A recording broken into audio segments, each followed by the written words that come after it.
Allez-y, allez-y. Né le 7 janvier 1930 à Sidi Bou Saïd, le docteur Saadettin Smetli a été chirurgien tunisien, professeur de médecine, président fondateur de la Ligue tunisienne des droits de l'homme et ministre de la Santé.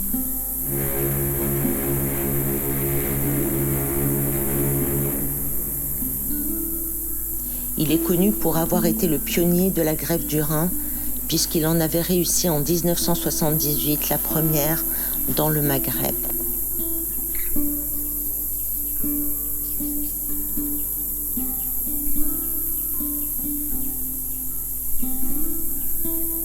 Quelques mois avant son décès survenu le 26 mars 2021, il s'était confié pour témoigner en privilégiant l'action de groupe à ses propres réussites individuelles. Papa, qu'est-ce qui a fait que tu t'es destiné à la médecine?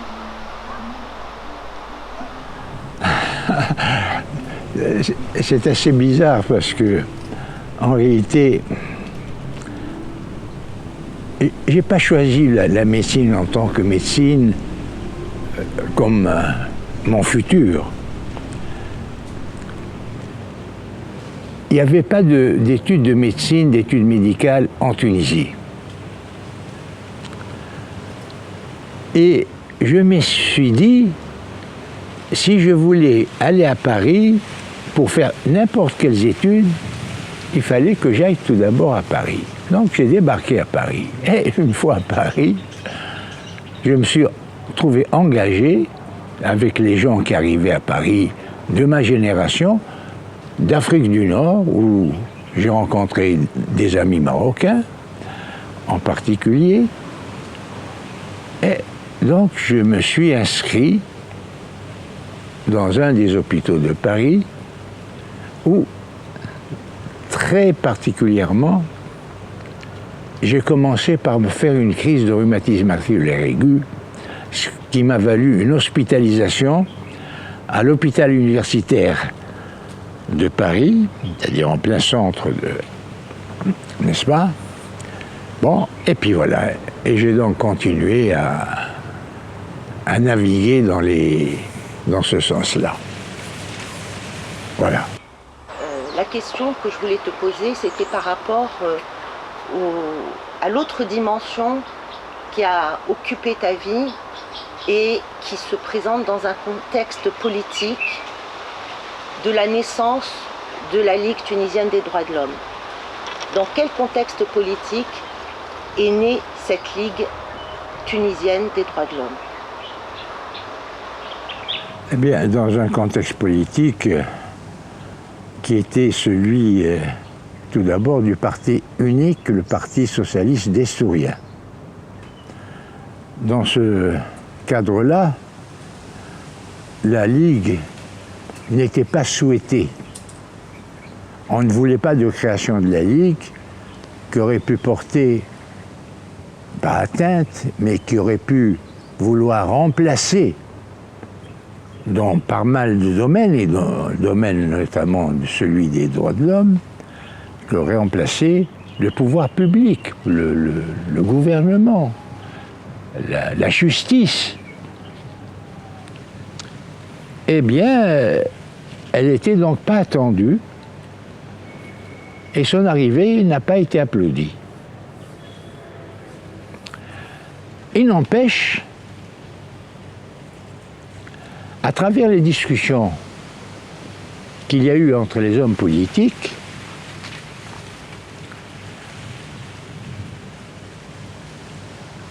le président Bourguiba ne s'est pas opposé formellement à sa parution, à telle enseigne qu'il a confié à son Premier ministre, M. Hadi Louela, de bien vouloir un petit peu aménager cette question, voir un petit peu s'il fallait créer cette ligue, s'il fallait, quel était le responsable auquel il fallait confier cette ligue, et ainsi de suite. Et les discussions sont parties là-dessus, des discussions qui ont été un peu longues.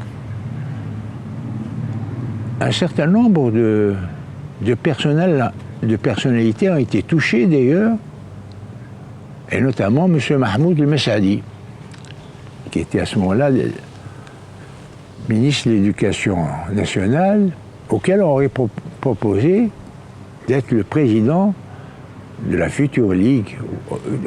On aurait proposé qu'il fasse les démarches possibles pour la création d'une Ligue tunisienne. Ce qu'il a refusé. Je crois qu'il y en a eu une ou deux autres personnalités qui ont été touchées et qui ont eu à peu près la même réaction que M. Messadi. Et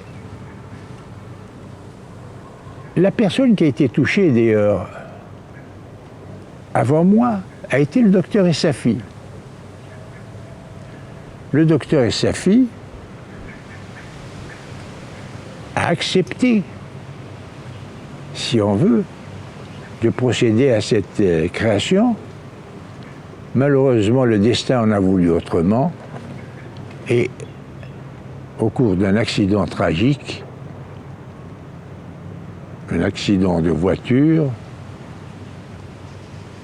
il a disparu et nous portons encore jusqu'à présent les traces, nous portons jusqu'à présent le chagrin immense que sa disparition a causé et surtout le manque qu'aurait pu apporter cet homme à l'évolution de la médecine et à son pourtour. Voilà.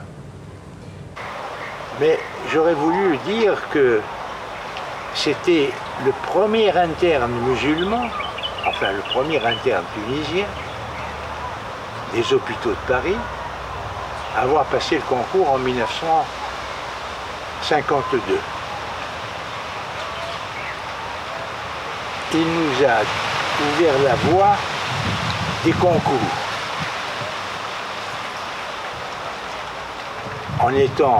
En donnant l'exemple,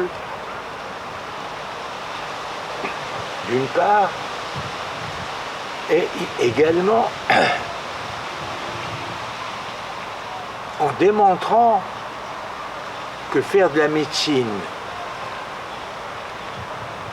de la bonne médecine en France, on devait faire de la médecine sur concours. Et c'est ainsi que nous avons été classés, comment dirais-je, externes, puis ensuite internes des hôpitaux. D'ailleurs, la deuxième fournée des hôpitaux, nous étions 3. Bon. Et très rapidement, au cours des 6 ou 7 années suivantes, nous sommes arrivés à obtenir le chiffre de 10 internes des hôpitaux de Paris. Je dis 10 internes des hôpitaux de Paris, ça a eu comme conséquence que leur arrivée en Tunisie a permis de transformer les hôpitaux ou les services des hôpitaux en de véritables services hospitalo-universitaires. Et en la création de 7 médecines de spécialité, parmi lesquelles la médecine, l'ostéologie, l'urologie, la médecine cardiaque, la médecine pulmonaire, enfin. Et ce faisant, on a abouti à une médecine tunisienne de spécialité de grande qualité, dont nous vivons le moment présent, c'est-à-dire dont nous bénéficions de ces qualités aujourd'hui encore. Voilà, j'en suis reconnaissant au docteur Essafi de nous avoir donné cette voie-là. Merci, Angèle. Pourquoi, à votre avis, le Parti socialiste destourien a raté son inscription dans les droits de l'homme? Pourquoi ça manquait dans le parti unique? Il n'a pas raté son entrée dans les droits de l'homme. Il prétendait représenter les droits de l'homme.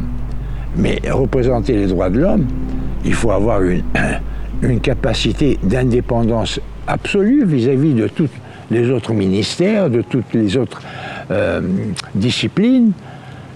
Il faut s'imposer. Et le parti d'Estourien n'a pas su s'imposer vis-à-vis de X ou de Y pour pouvoir mener à bien cette tâche. Au contraire, on lui a dit qu'il aurait été en quelque sorte autoritaire et ne sachant absolument pas donner raison aux Tunisiens qui voulaient autre chose. Voilà. Est-ce que vous pensez qu'il fallait absolument un parti unique pour construire la Tunisie nouvelle? C'est-à-dire, en un premier temps, il fallait un parti unique. Il fallait que ça soit autoritariste. Oh non. La Tunisie a été créée avant le parti unique. La Tunisie, elle n'a pas attendu que le parti d'Estourien se manifeste. Le parti socialiste d'Estourien se manifeste depuis un certain temps, mais on n'a pas attendu son arrivée pour construire un État tunisien, un régime tunisien, un régime constitutionnel tunisien. Oui, non, pas du tout.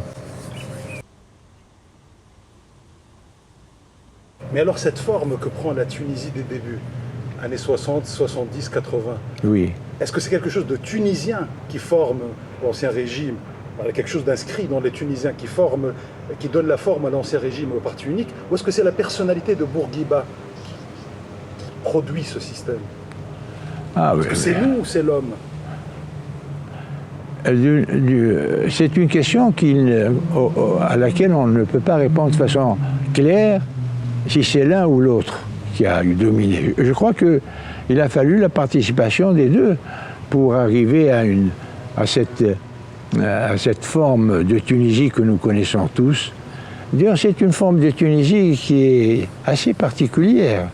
Notre Tunisie, elle baigne dans un islam qui est particulier, qui est un islam modéré, qui est un islam tolérant, celui que nous ont appris nos parents. Et pas du tout cet islam que nous voyons paraître actuellement avec ces manifestations de violence qu'on appelle l'islam radical, que nous rejetons forcément. Voilà. Est-ce qu'un parti socialiste, le PSD, le parti socialiste d'Estourien, qui choisit d'assumer une religion monothéiste, l'islam, peut fonctionner?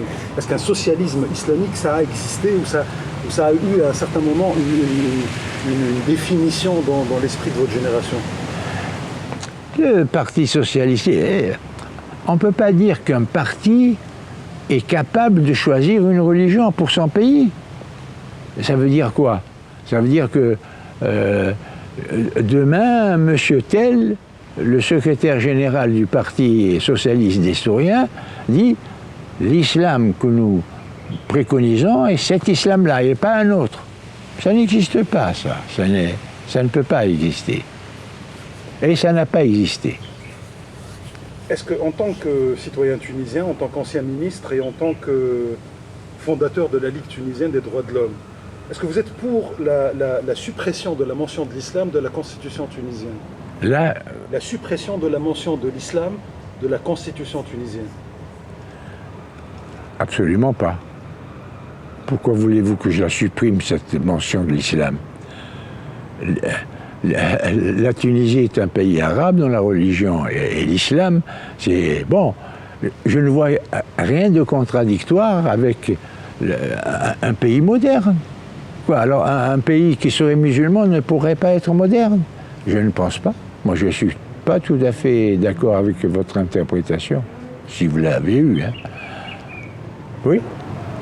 Ce n'est pas une interprétation, c'est une question. Hein. Les droits de l'homme ont évolué, grosso modo, d'une façon à peu près parallèle pour un certain nombre de pays.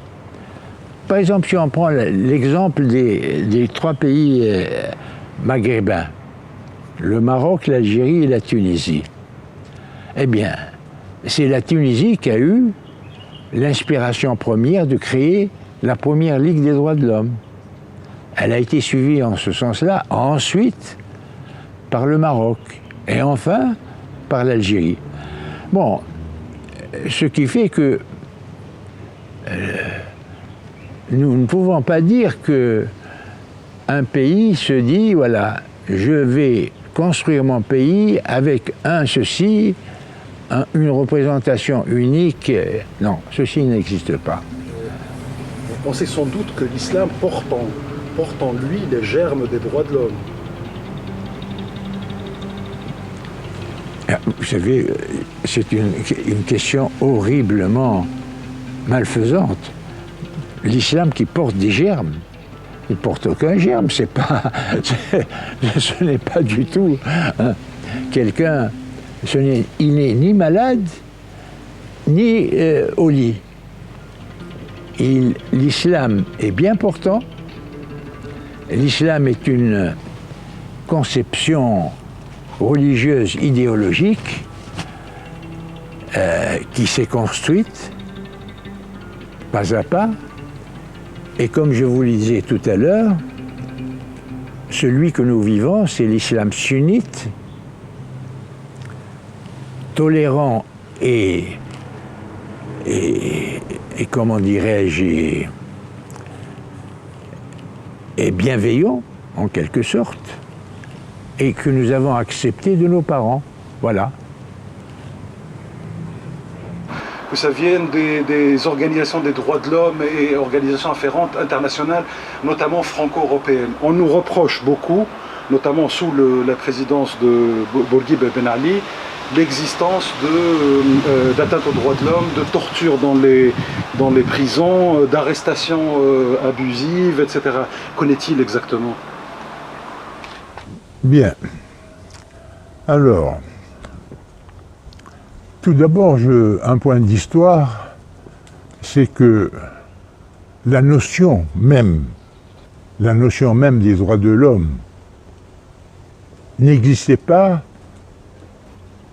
avant l'arrivée en Tunisie du vice-président de la République des États-Unis, Von Baker, qui est venu porteur de son soutien financier aux seules organisations tunisiennes susceptibles de parler et de soutenir les droits et de diffuser les droits de l'homme. Ah bien, vous savez, quand on a fait le tour de la question, je vous disais, les droits de l'homme n'avaient pas matière, n'étaient pas installés en Tunisie. Mais, à la grande satisfaction des militants des droits de l'homme, ou des futurs militants des droits de l'homme, la création de la Ligue tunisienne allait fournir un point de départ à cette Ligue. Et comment ? Le comment, c'est simple. C'est la volonté de créer des filiales provinciales, gouvernementales.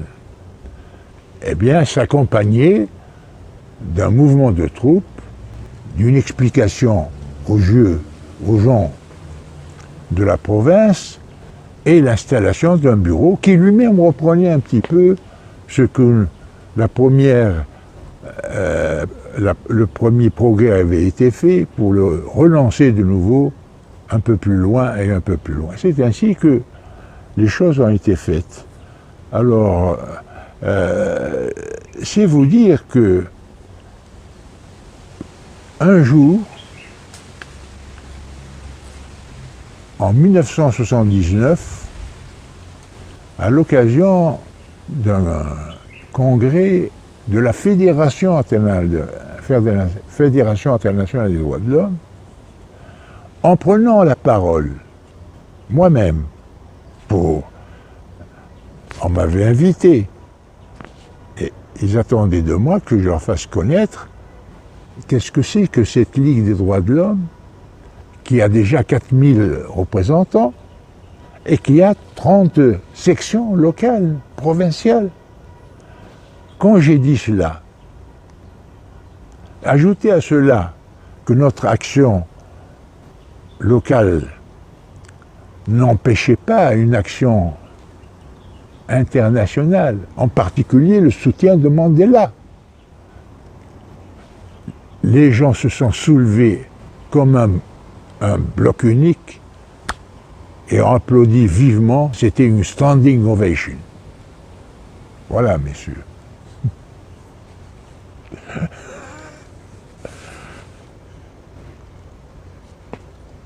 Mais est-ce qu'on peut dire, C'était une standing ovation pour la Ligue.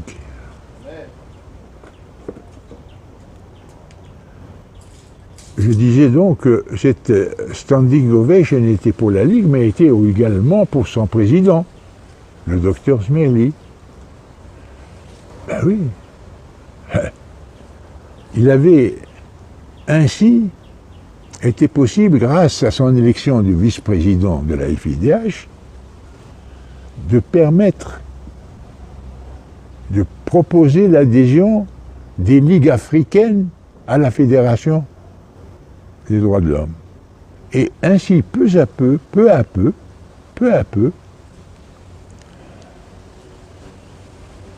les ligues africaines et asiatiques, en majorité, c'était la Ligue qui était vice-présidente dans le bureau international, ont trouvé leur nombre s'agrandir pour arriver à 182 ligues. 182 ligues, à telle enseigne qu'on a parlé non pas d'internationalisation de la fédération, mais d'universalisation de la fédération. Donc toutes ces ligues africaines et asiatiques prennent naissance à Tunis. Oui, mais vous dire que pour en arriver à ce stade de développement, du nombre, de la qualité et tout ça, c'est un travail qui a été fait par la Ligue tunisienne des droits de l'homme, en grande partie, qui a proposé l'admission de cette ligue. Et c'est ainsi que les choses sont arrivées à un nombre conséquent de ligues nationales africaines et asiatiques. Vous vous souvenez, Chirac était venu à un moment sous Ben Ali pendant le sommet d'information, etc. et a fait une déclaration qui a fait beaucoup jaser. Il a dit le droit fondamental de l'homme est celui de manger. Et de ce point de vue-là, les Tunisiens ne sont pas en reste, ou quelque chose de ce type-là. Alors, ce serait bien peut-être de... C'est en quoi il a raison. C'est pas bon. Non, je crois que les droits de l'homme, il faut les situer au moins, sur deux plans. C'est la défense, la protection du citoyen. Ça, c'est le premier point. Et le deuxième point, c'est lui accorder les possibilités de mener à terme un enseignement correct. C'est-à-dire de quoi se protéger, c'est la protection du citoyen, quitte à même faire un référendum du citoyen, on en a parlé. Et la deuxième chose, c'est l'établissement d'un moyen financier permettant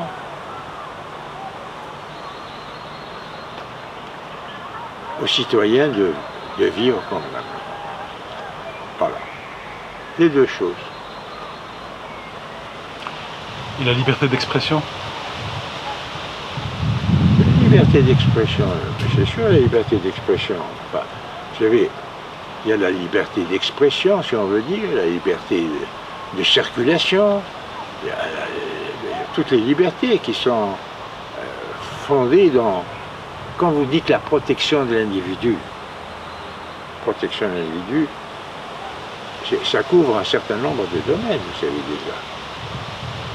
Et quand vous dites également qu'il faut lui donner aussi le pouvoir de manger à sa faim, il y a les finances et la protection, qui sont les deux fondamentaux de la Ligue d'ailleurs. C'est les deux fondamentaux de la Ligue. Comment es-tu venu à l'urologie elle-même?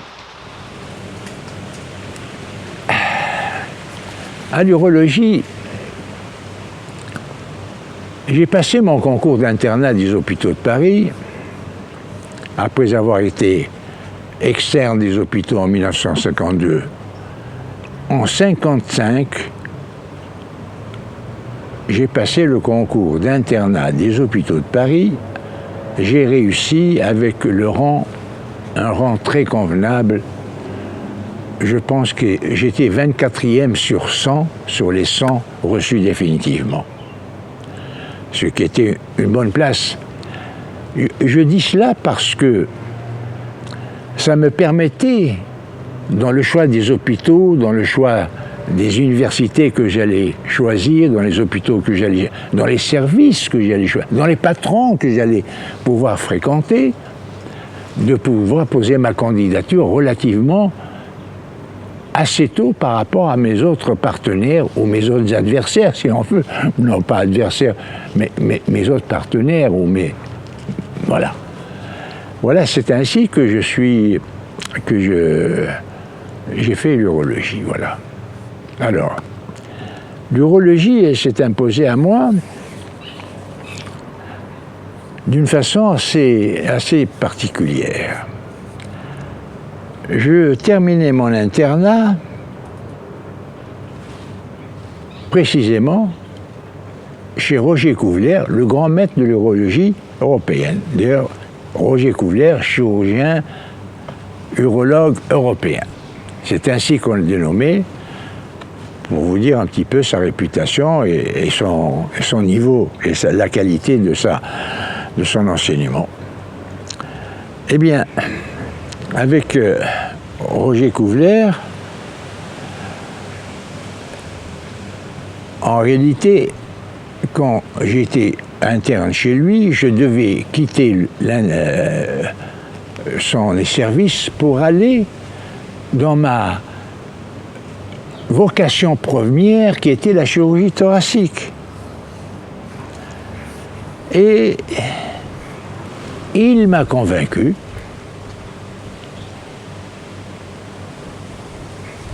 que j'avais intérêt à faire de l'urologie, que j'avais des dispositions et qu'il était prêt à me seconder.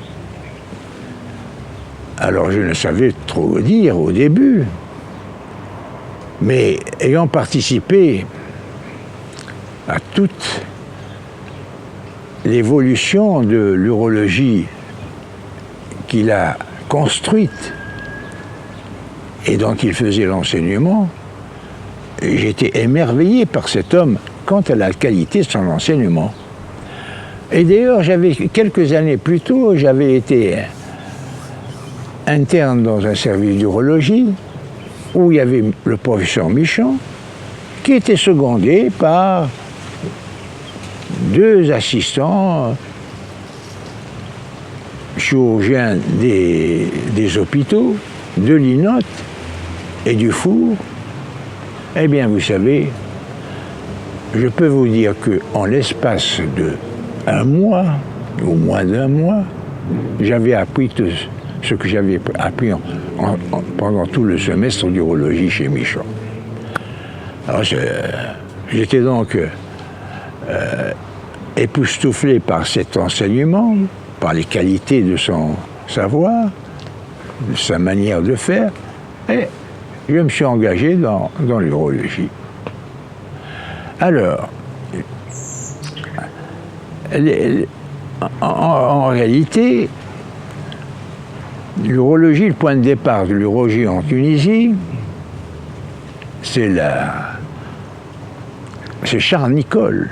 C'est l'hôpital d'urologie, c'est le service d'urologie. Et ce service d'urologie, croyez-moi, il a été décidé par une rencontre. Mon père avait été convoqué par le président Bourguiba, qui recevait les deux ministres officiels, enfin les deux officiers supérieurs qui dirigeaient l'armée allemande pendant l'occupation de Tunisie. Et à cette occasion, les recevant, et mon père à ce moment-là était le directeur du protocole de Mansebé, il les avait très très bien connus. Bon. Et il a demandé à mon père, sachant que j'étais à Tunis, j'étais rentré d'Alger à Tunis pour y passer quelques jours de vacances, il lui a demandé que je l'accompagne. Et c'est ce qui est arrivé. On nous a introduits auprès du président. Le président a dit « Alors, docteur Zmerli, je lui dis, vous savez bien où je suis, où j'en suis, et je ne suis pas là-bas, et je ne touche pas du tout, comme certains vous l'ont laissé dire, un traitement de faveur, un traitement de coopérant français. Je touche un traitement algérien. Je suis traité comme un Algérien en Algérie. Ah bon? Oui, tout à fait. Voilà. C'est cette vérité-là, bon, que je tenais à vous dire. Il m'a dit, mais j'espère que vous allez rentrer à Tunis. Je lui dis, monsieur le président, je ne suis pas rentré à Tunis, c'est pas que je ne voulais pas rentrer à Tunis, mais il n'y avait pas de faculté, d'une part, c'est bon, et d'autre part, il n'y avait pas de faculté, il n'y avait pas non plus de service d'urologie. Alors, j'allais pas rentrer pour être un assistant dans un service de chirurgie générale, bien que j'aurais fait mon boulot, ou j'aurais tenté de faire mon boulot, mais c'est pas du tout dans les mêmes conditions. Et j'ai donc préféré aller en Algérie parce que l'occasion pour moi s'était présentée pour cela. Et elle s'était présentée sous quelle forme? Elle s'est présentée sous la forme suivante. La faculté de médecine d'Alger avait ouvert un poste d'urologie pour Alger. Et elle avait ouvert ce poste, donc c'était avant la fin des années 62, de l'année 62. Et mon patron, le professeur Couvler, sachant que je ne pouvais pas me présenter à Tunis parce que ce qu'on m'avait proposé à Tunis n'avait pas été tenu, n'avait pas eu lieu. On n'a pas tenu compte qu'il fallait demander nominalement un poste d'urologie pour Tunis, un poste de... Et donc, ne voyant plus mon poste paraître dans les inscriptions tunisiennes, j'ai demandé à Couvler, qui m'a dit, mais présentez-vous pour Alger. Et remarquez, c'est grâce à son secours et à son soutien que j'ai pu me présenter à Alger. Et voilà comment je suis arrivé à Alger. Donc, aussitôt nommé, j'ai été nommé, aussitôt réussi, ayant réussi, bon, j'ai été nommé par le ministre algérien de la Culture et j'ai débarqué le lendemain, c'est-à-dire les 1er janvier 1963, pour démarrer mon enseignement de l'urologie en Algérie.